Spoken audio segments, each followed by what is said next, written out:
Hi, it's Mia, and I'm going to be explaining my study guide to how I've been studying for the BACE exam. The first thing I studied were safety signs. As easy as they may sound to remember, I had problems confusing them with other signs because I thought they all looked similar. So for this, I used flashcards with a picture on the front and the actual safety on the back. The second topic I had issues understanding was DNA replication. We worked on it a lot in class, but I still found it difficult to fully grasp and understand. But I now know that it is the process of a cell making identical copies and ensuring that all the information is the same as it is passed down to the daughter copy. The thing that I found hardest to learn with these were the Okazaki fragments. We didn't learn much about them in class, and I thought they were difficult to grasp. To help combat this, I used the whiteboard method.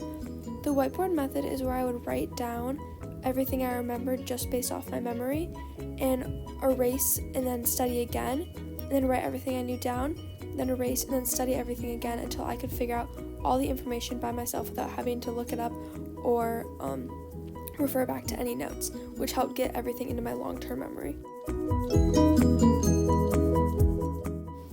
The next topic I had a hard time grasping were PCR extensions.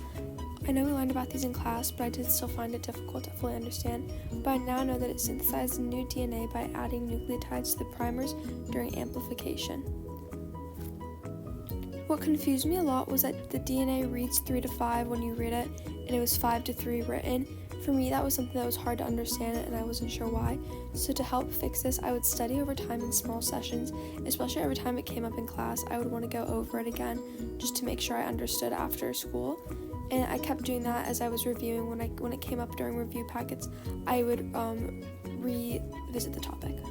In the YouTube video TED Talk, the strategies that they talked about were very helpful. The first one was using flashcards, the second one was mixing topics, and the third one was spacing your study times out. Explaining the flashcard portion, it helped me realize how flashcards work and how they actually are impacted into your short-term and how they can turn it into your long-term memory.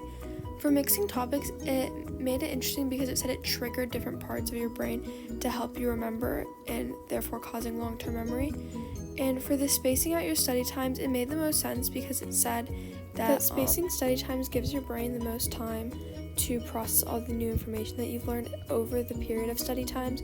So when you're sleeping or just in between study times, it lets your brain to actually process it all as long as you're consistently studying maybe twice a week the same subject.